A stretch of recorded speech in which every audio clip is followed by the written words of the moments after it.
বলে তোতা পালতো ময়না, কথা বলে যে ময়না, ওটা পালতো। একদিন সকালে শিকারে যেতেছে, ময়না জিজ্ঞাসা করতেছে মালিক কোথায়? কয় শিকার করতে চাই। বলে কোথায় যাবে? কয় জঙ্গলে। কয় শোনো আমার একটা অনুরোধ, আমার বন্ধুদেরকে দেখলে আমার সালাম বলো। তো বাগানে ঢুকেই দেখতেছে 8-10টা ময়না বসা আছে এক ঢালে। তো দেখা ওই নিজের ময়নার কথা মনে হচ্ছে, ওনা সালাম দিতে বলছে বন্ধুদেরকে, তো সম্বোধন করে বলতেছে তোমাদের মতো একটা তোতা আমার কাছেও আছে, সে তোমাদেরকে সালাম দিছে। তো বলতে দেরি 10-12টা ডালের থেকে ওই মুহূর্তে পুরা মরতে দেরি করে না, সাথে সাথে পড়ছে আর মরছে। তো 10টাকে নাইরা চেরা উঠা মনটা ভাঙা গেছে যে ওর সালামে এমন কি বিষ ছিল মিলানো যে বলতে দেরি মরতে দেরি হলো না, এক একটা কত দামি। তো ভাঙ্গা মন নিয়ে শিকার ছাড়াই বাড়িতে ফিরে আসছে। তো আসার পরে জিজ্ঞাসা করছে মালিক হাত খালি, শিকার কোথায়? তুই আর কথা বলিস না, তোর সালামে কি বিষ ছিল? বলে কেন? তোর বন্ধুদেরকে সালাম দিতে দেরি, ওরা মরতে দেরি করে নাই, বাস এটা বলতে দেরি, নিজেরটাও মরতে দেরি করে, ওটাও মরে গেছে। তো খাঁচা খুইলা সামনে রাইখা অনেকক্ষণ নাড়াচাড়া করে দেখছে, চোখের পানি ঝরায়, মরে গেছে, এখন আর কি করা যায়। যখন উঠা অন্যমনস্ক হয়ে দাঁড়াইছে, তো তোতা উইরা চালের উপরে যায় বসা বসে, হাক্কা বাক্কা খায়া গেছে। এটা কি হইলো? তো মরা গেল, আবার জীবিত হয়ে উড়াল দিল কি করা? তো এখানে বৈশা বলতেছে মালিক আমার সালামে বিষ ছিল না, আমার বন্ধুরা আমাকে ফন্দি শিখায়া দিছে যে আমাদের মতো যদি বাগানে ঘুরতে চাস, ফুলের ডালে ডালে ঘুরতে চাস, আর বাগানে বাগানে ঘুরতে চাস, আর বহু জাতীয় ফল খাইতে চাস, তো মরার আগে একবার মরা যা। ওরা আমাকে ফন্দি শিখায়া দিছে, তাও আমাদেরকে ফন্দি শিখাইতেছে। সত্য এটাই, আল্লাহ আমাদেরকে ফন্দি শিখাই দিতেছেন, এটা আল্লাহর মেহেরবানি। নাহলে কখন কি করণীয় এটা আল্লাহ শিখানোর দরকার ছিল না। আবু হানিফা রহমতুল্লাহ আলাইহি তো এটাই বলে যে মানুষকে যে বিবেক দিছে আল্লাহর আর কিছু দরকার ছিল না, বিবেকের প্রতি হুকুম ডালা যথেষ্ট ছিল যে আমাকে বিবেকের মাধ্যমে তালাশ করে রাজি করে আসবে। না রসুল দরকার ছিল না, কিতাব দরকার ছিল। উনি যুক্তিও দিছে, লিউযিকাহুম বাদাল্লাযী আমিলু লাআল্লাহুম ইয়ারজিউন। বিপদ আইনা আল্লাহ মানুষকে দূরে করতে চান না, কাছে করতে চান, বিপদ কাছে করার জন্য। কিন্তু হ্যাঁ, এটার ভিতরে দুই ভাগ হয়, এটার ভিতরে দুই ভাগ হয়ে যায়। কোন ব্যক্তির বিপদ তাকে আল্লাহর কাছে করে, সে সারাদিন আল্লাহ আল্লাহ করে আল্লাহর দিকে দৌড়ায়। আর কোনো ব্যক্তি বিপদে পড়া আল্লাহর থেকে দূরে সরে, তখন আল্লাহর দিকে অভিযোগের আঙ্গুল উঠায়। হ্যাঁ, আমরা সবাই উঠে, ইস্তেগফার তো পরের কথা, আমরা সবাই উঠে। বিপদে পড়লেই কয় আল্লাহ কি আমারে ছাড়া আর কাউকে তোকে দেখে নাই? এটা কি চারটিখানি ছোট কথা নাকি? অনেক বড় কথা। গরিব বলে আল্লাহ আমাকে কি দিছে? রিক্সা আল্লাহ আমাকে কি দিছে? ও দেখে না, ও যে দেহটা দিয়ে রিক্সা চালায়, আর দেহটার ভিতরে যে শক্তিটা দিছে রিক্সা চালানোর মতো। এখন তো অটো রিক্সা চলে আসছে, এর আগে তো অটো ছিল না। কি অটো চালাইতে বুঝি দেহ লাগে না? না, ওইটা অটো চলে, নাম অটো দেখে অটোই চলে, ওটার জন্য দেহর দরকার হয় না? ওটাকে কি ব্রেক দিতে হয় না? ওটাকে ডাইনামামে করতে হয় না? না, ওটা অটো চলে। ও তো দেখে না, ওর দেহটা দেখে না যে আল্লাহ ওকে সুস্থতা দিছে। ওর মতোই কত মানুষ হাসপাতালে পড়ে আছে, সারাদিন ক্লান্ত হয়ে যে বিকালে বাড়িতে যায়, পাওয়ার ব্যাংকের মতো যদি ক্লান্তিটা জমা থাকতো ওটার ভিতরে, দেহের ভিতরেই জমা থাকতো, আল্লাহ কি সিস্টেম করতে পারতেন না? পাওয়ার ব্যাংকে যদি বিদ্যুৎ জমা থাকতে পারে, তাহলে আল্লাহ কি ক্লান্তি শরীরের ভিতরে জমা রাখতে পারতেন না? না পারতেন না? না আল্লাহর কাছে এই সিস্টেম নাই? না আল্লাহ এই সিস্টেম জানে না? যদি জমা 3 দিন পরে রিক্সায় উঠতো কে, চালাইতো কে? আরে 3 দিন না, পরের দিনই হাত লাগাইতো কে রিক্সায়? ও যে বাড়িতে যায়া সেমন তো কিছু খায় নাই, 2টা ডাল ভাতই তো খাইছে, ঠিক না? না আপনাদের মতো ফাস্ট ফুড খাইছে, দামি দামি খানা খাইছে, হ্যাঁ? না সেরাটনের থেকে না খাইছে? কি মাছ ভাত 20 পদ খাইছে নাকি? তো রিক্সাওয়ালা খায় কি? হয়তো একটু শাক, একটু ভর্তা সর্তা, হ্যাঁ? ওইদিকে যাইতে চেয়ে না যে দাম বাড়ছে, ওর নাগালের বাহিরে চলে গেছে, ওইটা ভিন্ন কথা। 4টা ডাল ভাত খায়া যে সকালে আবার চাঙ্গা হয়ে রিক্সা নিয়ে বাহির হয়েছে, এটা তো ভাবে না। ও তো অভিযোগ করতেছে, আল্লাহ আমারে কি দিছে? আল্লাহ কি দিছে? আবার সত্য তো এটাই, সত্য তো এটাই, বিল্ডিং লোড উঠাইতেও তো হবে, ঠিক না? কি অনেক সময় থাকে না, লোড বেশি হয়ে গেলে চাক্কা বাস্ট হয়ে যায়, হয় না? হয় না? হ্যাঁ, ও যে বলে আল্লাহ আমাকে কি দিছে, ও দিলে আবার লোড উঠাইতে পারবো কিনা, এটাও তো একটা ব্যাপার আছে, ঠিক না? হ্যাঁ, কি মনে হয় বুঝাইতে পারি না? ওরে যদি 100 কোটি টাকা দিয়া দেয় তো ও লোড উঠাইতে পারবে? ও তো টাকার বারে বেইমান হয়ে যাবে। কত মানুষই তো বেইমান হয়ে গেছে, টাকা ছিল না তো আল্লাহ আল্লাহ করছে, সম্পদ মিলতে দেরি, আল্লাহকে বলতে দেরি করে নাই। আপনি দেখেন, যখন বাচ্চা ছিল তো লুঙ্গি কোথায় ছিল এটার কোনো খবর ছিল না, ঠিক না? যুবক হইতে দেরি, বাপ আসতে দেরি করে না। এখন বাপ লয়া চলে, জিন্সের প্যান্টের বাপ কি, টি শার্টের বাপ কি, চুলের স্টাইল কি, বাপ নিয়ে চলে না? অথচ অল্প কয়েকদিন আগে ওর লুঙ্গিরও খবর ছিল না। যখন বাচ্চা ছিল তখন কি লুঙ্গিরও খবর ছিল না? লুঙ্গি কই ছিল? ঘুমাইতো এক জায়গায়, লুঙ্গি আরেক জায়গায়, ঠিক না? এরকমই তো ছিল। হ্যাঁ, মা বাবা সকালে ঘুমের থেকে উঠে বলতো, তোর জ্বালায় আর বাঁচলাম না, তুই ঘুমাস কই, লুঙ্গি কই, ঠিক না? যুবক হইতে দেরি, বাপ আসতে দেরি হয়, তো লোডও তো সইতে হবে। হ্যাঁ, কলম হাতে নিতে পারলে আর কিছু লাগবে না, খালি খোঁচা মারবে আর কামাবে, এটাই তো সিস্টেম এখন, ঠিক না? হাদিসও 1400 বছর আগে বলে গেছে, হাওয়া ফিহি কায়েদুল ইলমি, একদিন আসবে মানুষ বিদ্যার আলোকে চলবে না, বিদ্যাকে স্বার্থ সিদ্ধির জন্য ব্যবহার করবে, নিজের স্বার্থের জন্য ব্যবহার করবে বিদ্যাকে। আর বিদ্যার রশি বড় মজবুত, দুনিয়ার কোনো মেশিন নাই এই রশি কাটার, সেটা কাটার একটাই রশি আছে, ওটা দিলেই রশি কেটে যাবে, এছাড়া রশি কাটবে না। মনে হয় বুঝাইতে পারি না। আবার এটাও বলে দিছে, কবিলাতির রসা, একদিন আসবে অ্যাসেম্বলিতে পাস হবে না, সংবিধানে থাকবে না, কিন্তু ঘুষ রীতিতে নীতিতে রূপান্তরিত হবে। কোন অ্যাসেম্বলিতে পাস হবে না, আর কোন সংবিধানও লেখা থাকবে না, কিন্তু ঘুষ ছাড়া কিছু চলবে না।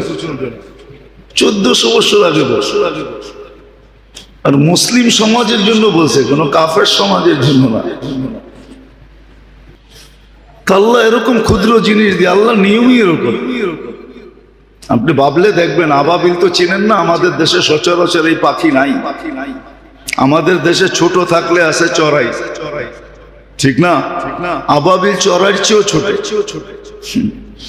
কিন্তু হাতি মারার জন্য আল্লাহ আবাবিলকে নির্বাচিত করছে। হাতি মারার জন্য আরেকটা হাতি মার্কা পাখি নির্বাচিত করে নেয়, উট পাখি নির্বাচিত করে নেয়। বিবেক বলে হাতি মারার জন্য উট পাখি দরকার ছিল, ঠিক না? কি মোটামুটি কাছাকাছি হইতো, ঠিক না?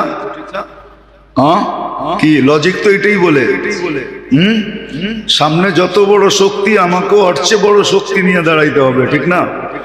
এটাই তো লজিক বলে, কিন্তু আল্লাহর লজিক ভিন্ন। মানুষের লজিক হলো এটা, সামনে যত বড় তুমি আসছে বড় হয়ে দাঁড়াও, তাহলে প্রতিরোধ করতে পারবে। কিন্তু আল্লাহর লজিক ভিন্ন। আল্লাহর সামনে যে দাঁড়াবে তো আল্লাহ ক্ষুদ্র জিনিস নিয়ে দাঁড়াবে। দেখেন আপনি নমরুদি শক্তি 800 বছরের রাজত্ব, 400 বছর টানা, আর সারা দুনিয়ার উপরে রাজত্ব। নমরুদের রাজত্ব পুরো মানব জাতির উপরে ছিল, যদিও তার ক্যাপিটাল বহুত দূরে ছিল। ক্যাপিটাল এক জায়গায় ছিল, কিন্তু রাজত্ব ছিল 4 জনের ভিতরে নমরুদ একজন, যাকে আল্লাহ সারা দুনিয়ার রাজত্ব দিয়েছে।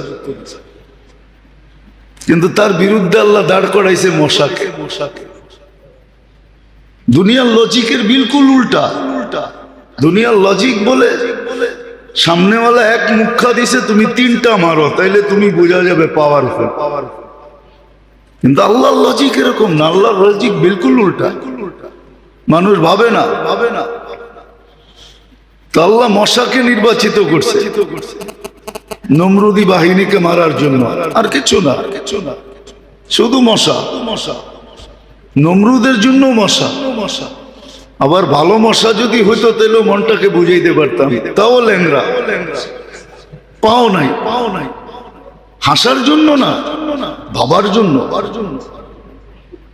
এটা এই জন্য দিছে, ভাবো, তাইলে তোমার বিবেকের পর্দা খুলবে। মুসলমান আজকে ভাবে না, এই জন্য বিবেকের পর্দা খোলে না। আমাদের বিবেকও প্যাক করা, ডিব্বায় ভরা, বক্সে ভরা আমাদের। তো আল্লাহ ল্যাংরা মশাকে নির্বাচিত করেছে, হাতি মারার জন্য আবাবিল নির্বাচিত করেছে। আল্লাহর সিস্টেমই এরকম। সারা দুনিয়ার মানুষকে বুঝানোর জন্য করোনার একটা ভাইরাসকে নির্বাচিত করেছে। 800 কোটি মানুষকে বোঝানোর জন্য চোখে দেখা যায় না, মাইক্রোস্কোপ দিয়েও দেখা যায় না, ওটারে জুম করতে হয়, বড় করলে তারপরে দেখা যায়, এছাড়া দেখা যায়। ওটাকে নির্বাচিত করছে। তো মানুষের ভিতরে যখন অহংকারের গ্যাস ভর্তি হয়, আল্লাহ বোঝানোর জন্য ব্যবস্থা করে। আর ক্ষুদ্র থেকে ক্ষুদ্র জিনিস দিয়ে আল্লাহ বুঝায়, আর জিরু করে বুঝায়। 2020 সারা দুনিয়া জিরু ছিল। করোনা যখন শুরু হয় তখন সারা দুনিয়া জিরু। না জিরু ছিল না হিরু ছিল? হ্যাঁ, জিরু ছিল। যারা সারাদিন ঘুরতো, বস্তিতে থাকতো, ওদের ভিতরে কোনো প্রভাবই পড়ে নাই। আর যারা দুনিয়ার সবচেয়ে সুরক্ষিত ছিল, এদের একের পর এক হইতেছিল। কি কানাডার প্রধানমন্ত্রী 2 বার হয়েছে, ইংল্যান্ডের প্রধানমন্ত্রী হয়েছে, আরো এরকম কত প্রধানমন্ত্রী হয়েছে আমরা জানি না। মিডিয়া চর্চাই করে নাই, মিডিয়া জানায় না, আমরাও জানি নাই। সত্য তো এটাই। এই জন্য আল্লাহ বুঝে, আল্লাহ দিক নির্দেশনা দেয় যে কোন অবস্থায় তুমি কি করবে। আবার বললাম না, এটার উপরে আল্লাহ বিরাট বিরাট পুরস্কার রাখছেন। দুনিয়ার মানুষের পুরস্কার কতটুকু দেয়, আছেই কি দিবেই কি। দুনিয়ার মানুষ তো এটাই, নিজের পেটেই ভরে না, আরেকজনকে কোত্থেকে দিবে? আরেকজনকে কোত্থেকে দিবে? আর দিলেও আপনার থেকে নিয়েই আপনাকে দিয়া দেখাইতেছে আমি খুব দিতেছি। পিছে তাকাইলে দেখবেন এটা আপনার জেবের থেকেই গেছে। যেটা উনি দিয়া শো করতেছে, ওটা যদি তাকান, খুঁজতে যান, তো দেখবেন যে আপনার জেবের থেকেই গেছে। আপনার জেবের থেকেই গেছে, ওইটাই আপনাকে রিপিট করতেছে। দুনিয়ার মানুষের তো এই অবস্থা, আল্লাহর এরকম না। আল্লাহ বড় বড় পুরস্কার রাখছে। এই জন্য দিক নির্দেশনা আমাদেরকে দেন, যেন আমরা বিপদ থেকে বেঁচে যাই। যাক, যেটা আমি বুঝাইতে চাইতেছি, আল্লাহ করুক, বুঝে আসুক, আমার শিখি আমরা যে কোন অবস্থায় আমাকে কি করতে হবে, কোন অবস্থায় আমাকে কোন দিকে যেতে হবে। আল্লাহর দিক নির্দেশনা কি, আল্লাহর রসুল কি বলছেন, দিক নির্দেশনা কি দিচ্ছেন। কোরআন এটাই বোঝায়, ইদা আসাবাতহুম মুসিবাতুন ক্বালু ইন্না লিল্লাহ। মুসিবত আসতে দেরি, আল্লাহকে ডাকতে দেরি করো না। ইদা আসাবাতহুম মুসিবাতুন ক্বালু ইন্না লিল্লাহ। এটা শুধু মরার খবর শুনে না, এটা সর্বক্ষেত্রে, এটা একটা রুলস শিখাইতেছেন আল্লাহ, নিয়ম শিখাইতেছেন। তুমি কি করবে মুসিবত আসলে, করবে কি? মুসিবত আসলে করবে কি? তখন আল্লাহ বলে চিৎকার দাও, আল্লাহর দিকে দৌড়াও। আল্লাহর চেয়ে বড় নিরাপদ আশ্রয় কোথাও নাই।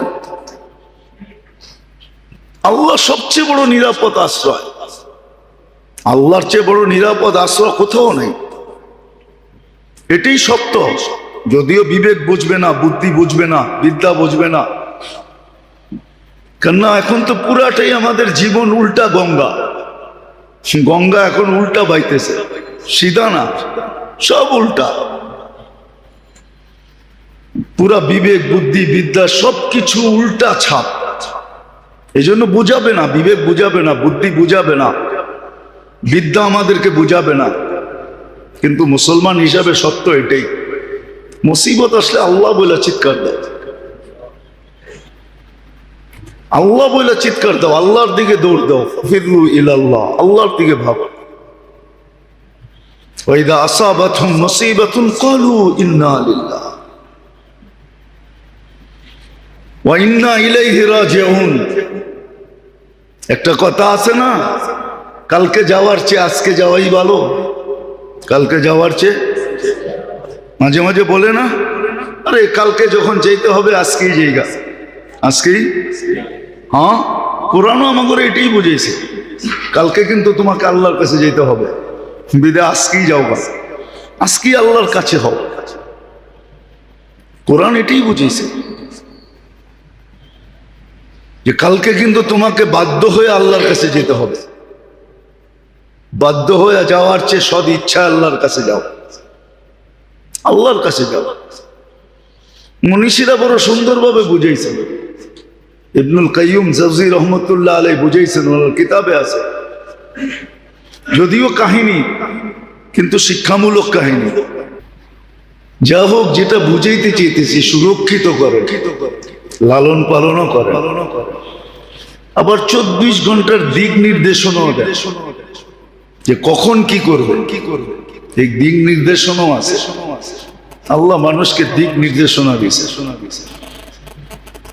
খুশি হইলে কি করবে, মিললে কি করবে, না মিললে কি করবে, খুশি হইলে কি করবে, দুঃখ হইলে কি করবে, সুস্থ হইলে কি করবে, অসুস্থ হইলে কি করবে, সর্বক্ষেত্রে দিক নির্দেশনা আছে। আবার প্রত্যেক দিক নির্দেশনার উপরে ওয়াদা আছে, বড় বড় পুরস্কারের ওয়াদা আছে, ছোট ছোট না। মানুষ তো ছোট ছোট দেয়। এটা পাওয়ার জন্য, এটা পাওয়ার জন্যই তো কতজন পাগল হয়ে যায়, ধর্ম কর্ম সব ছেড়ে দেয় এই ছোট ছোট পাওয়ার জন্য। কিন্তু আল্লাহ বড় বড় পুরস্কার রাখছে। পাওয়ার উপরে কেউ শুকরিয়া আদায় করে আলহামদুলিল্লাহ বললো, আলহামদুলিল্লাহর সওয়াব দেখেন কত বড়। দেখেন দেখেন, কিতাব খুলে দেখেন আলহামদুলিল্লাহর সওয়াব কত বড়, সুবহানাল্লাহর সওয়াব কত বড়। তো এটাও বুঝিয়ে দিয়েছেন কোন ক্ষেত্রে কি করবে, দিক নির্দেশনা দিতেছেন 24 ঘন্টা। আবার যেটা মানুষের বুঝে আসে না, চোখে দেখে না, অলৌকিক প্রাকৃতিক যেটাকে আমরা বলি, বিপদ থেকে বাঁচাইতেছে। নাহলে মানুষ তো সিগন্যাল উঠায়, ঠিক না? উঠায় না সিগন্যাল? হ্যাঁ, 10 নম্বর মহাবিপদ সংকেত উঠায় দিছে। মানুষের ধারণা যে কিচ্ছু থাকবে না, ঠিক না? কিন্তু আল্লাহ বাঁচায়। মুখা মারার কথা ছিল আমাদের দেশে, কিন্তু মুখা অন্য দিকে গেছে। মুখা চিনেন? মুখা মুখা মারার কথা ছিল আমাদেরকে, কিন্তু আল্লাহ বলে না, মারতে দিব না, এখানে আরেক দিকে চলে গেছে। সত্য এটাই। ভূমিকম্প আসলে মানুষ বলে ভাবে যে হয়তো শোয়া রেখে চলে যাবে, কিন্তু শতবার আসছে, আল্লাহ কিছু হইতে দেন না। বাঁচাইছে কে? হ্যাঁ, এই মাত্রার ভূমিকম্প, এর চেয়ে কম মাত্রার ভূমিকম্প দিয়ে আরেক জায়গায় শোয়াত হয়ে গেছে। তা আল্লাহ বাঁচায়। সত্য এটাই। এই জন্য মেরে দোস্ত আমাদের শিখা উচিত, কমসে কম নিজের সেফটির জন্য, নিজের জন্য এটা শিখা উচিত, নিজের ফ্যামিলির জন্য, পরিবারের জন্য, সংসারের জন্য শিখা উচিত, শিখা উচিত, ভাবা উচিত। সত্য এটাই। আমরা যত কিছুই বলি না কেন, আমরা যত কিছুই বলি না কেন, আল্লাহ বারবার মানুষকে হারায়া দেখাইছে, বারবার আল্লাহ মানুষকে হারায়া দেখায়, যুগে যুগে দেখায়। হ্যাঁ, শুধু সেফটি ট্যাঙ্কিতে গ্যাস তৈরি হয় না, সেফটি ট্যাঙ্কি থাকে না, মাঝে মাঝে গ্যাস তৈরি হয় তো, আবার মানুষ মারাও যায়, ঠিক না? আমাদের ভিতরেও গ্যাস তৈরি হয়, এটা হলো অহংকারের গ্যাস। এটা, এই গ্যাসের নাম হলো অহংকারের গ্যাস। এলপিজি, সিএনজি, গ্যাসের কত নাম আছে না? কি কোন? আবার গ্যাস্ট্রিক না, কিন্তু ওটাও একটা গ্যাস, কিন্তু অহংকারেরও গ্যাস আছে। এই জন্য আল্লাহ শত বৎসর পর পর মুসিবত আনে, করুণা এরকম আসা গেল। আল্লাহ মানুষকে পরাস্ত করে দেখায় যে বড় গ্যাস হয়ে গেছে তোমাদের ভিতরে, অহংকারের গ্যাস। কিন্তু আল্লাহ জাল্লে জালালুহু আম্মা নওয়ালুহু মানুষকে তৈরি করছেন, নিজে কুদরত দিয়ে সাজাইছেন, 24 ঘন্টা সুরক্ষিত করেন।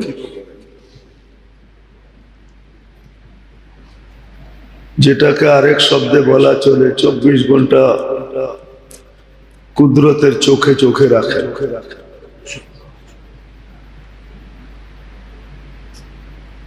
মানুষ তো সিসি ক্যামেরায় কতক্ষণ নজর রাখে, সামান্য সময় সিসি ক্যামেরার মনিটরিং দেখতে থাকে, কিন্তু আল্লাহ 24 ঘন্টা মানুষকে কুদরতের চোখে চোখে রাখে। 1 সেকেন্ডের জন্য চোখের থেকে উজ্জ্বল হইতে দেন না।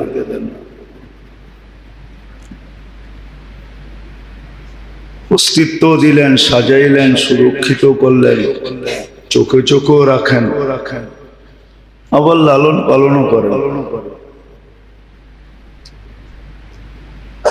এগুলো সবই ফ্রি সার্ভিসের অন্তর্ভুক্ত, ফ্রি সার্ভিস দিয়ে যাইতেছে। আবার সর্বক্ষেত্রে মানুষকে দিক নির্দেশনাও দিতেছে, কোন অবস্থায় মানুষ কি করবে, খুশি হইলে কি করবে, দুঃখ হইলে কি করবে, সুস্থ হইলে কি করবে, অসুস্থ হইলে কি করবে। আসলে বাবার পরিধিটা অনেক লম্বা ছিল, কিন্তু ভাববে কে? সারাদিন তো আর নামাজ পড়তে হয় না, আর আল্লাহ আল্লাহ জপতেও হয় না। যদি চিন্তার পরিধিটা বড় করতো, তাইলেও জিন্দেগির আবাদতের জন্য মুহূর্তে মুহূর্তে যথেষ্ট ছিল, প্রত্যেকটা মুহূর্ত জিন্দেগির আবাদতের জন্য যথেষ্ট ছিল। আর হাদিসে এটাই পাওয়া যায়, লা তাফাক্কুরু সাআ খায়রুম মিন ইবাদাতি 60 আও 70 সানা।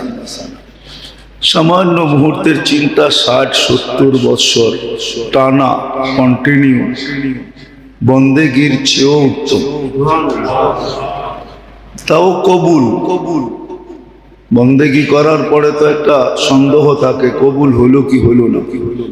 এটা কিন্তু কবুল লেখা হয়, কিন্তু আসলে চিন্তার পরিধিটা কেউ তো বড় করতে চায় না, ভাবতেই চায় না। সারাদিন 9-6 নিয়ে ভাবতে ভাবতেই দিন শেষ হয়ে যায়। আবার রাত শুরু হয় তো রাতও 9-6 নিয়েই শেষ হয়ে যায়। 9-6 বলতে দুনিয়া বুঝাই না, দুনিয়া নিয়ে সারাদিন ভাবি, ছোট জীবনটা নিয়ে সারাদিন ভাবি যে কি করে উন্নত পোশাক পরানো যায়, বা বলা যায় এই ছোট দেহটা নিয়ে ভাবি, ছোট সংসারটা নিয়ে ভাবি, ছোট ফ্যামিলিটা নিয়ে ভাবি। এর বেশি মনে হয় কারো ভাবার সুযোগ হয় না। ছোট দেহটা নিয়ে ভাবে, নাহলে ছোট সংসারটা নিয়ে, ফ্যামিলিটা নিয়ে, পরিবারটা নিয়ে ভাবে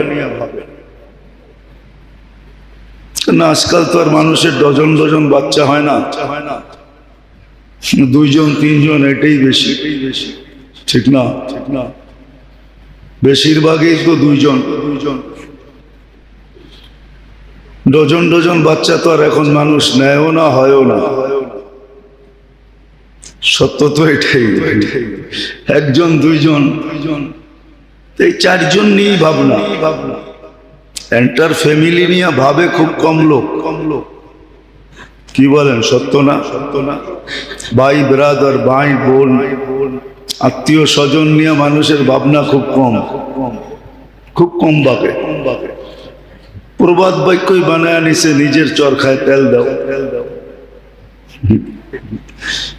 অথচ ভাবলে একটা জিনিস বাহির হয় যে অন্যের জন্য করলে তার জন্য স্বয়ং আল্লাহ ফেরেশতা নির্ধারিত করে করায়। নিয়ম ছিল এরকম, তুমি অন্যের জন্য করবা তো তোমার জন্য ফেরেশতা নির্ধারিত করে আল্লাহ তোমার কাজগুলা করায় দিবে। সিস্টেম কিন্তু এরকম ছিল, এটা আল্লাহর পক্ষ থেকে নির্ধারিত। কিন্তু কেউ পরের জন্য ভাবে না, শুধু নিজের জন্য ভাবে, নিজের পরিবারের জন্য ভাবে, ফ্যামিলির জন্য ভাবে। এরকম লোকের সংখ্যা খুব কম, নিজের পুরা ফ্যামিলি সহ ভাবে। এতটুকুর ভিতরেই 24 ঘন্টা শেষ হয়ে যায়। বাকি যে ভাবনার কথা বলতেছি, ওটা ভাবার তো সুযোগই নেই। কখন ভাববে? তো যেটা বুঝাইতেছিলাম যে আল্লাহ অস্তিত্ব দিছেন। অস্তিত্ব কতটুকু দিছে এটা চোখের সামনে। সবার ঘরে বাচ্চা জন্ম নেয়, সে চোখে দেখে যে বাচ্চাটা কতটুকু জন্ম নেয়। তারপরে আল্লাহ এটাকে সাজান, আবার সুরক্ষা করেন। 24 ঘন্টা সুরক্ষিত করে, কুদরত দিয়া করে, আবার রক্ষণাবেক্ষণও করে, প্রতিপালন, লালন পালন যাকে বলে, লালন পালনও করেন। প্রয়োজনের বস্তুগুলা সব হাতের নাগালে আইনা দেয়। ওটাকে অর্জন করার অ্যাবিলিটিও আল্লাহ দিয়ে দেন। ধনী কিন্তু আল্লাহই বানায়, পয়সাওয়ালা আল্লাহ বানায়। মানুষ নিজে পয়সাওয়ালা হইতে পারে না। যদি হইতে পারতো তাহলে শারীরিক শ্রম যারা দেয় ওরা সবচেয়ে বেশি ধনী হতো। ওরা সবচেয়ে বেশি, যুক্তি এটাই বলে, লজিক এটাই বলে, যারা শারীরিক পরিশ্রম করে ওরা সবচেয়ে বেশি ধনী হচ্ছে। বাস্তব লজিক এটাই বুঝায়, যুক্তি এটাই বুঝায়। কিন্তু শারীরিক পরিশ্রম যারা করে ওরা ওটা করতে করতেই জীবন শেষ হয়ে যায়। এই জন্য তো প্রবাদ বাক্য বানায় নিছে, লেখোগে, পড়োগে, बनोगे नवाब, খেলোগে, কোদোগে, बनोगे खराब। প্রবাদ বাক্য বানায় নিছে।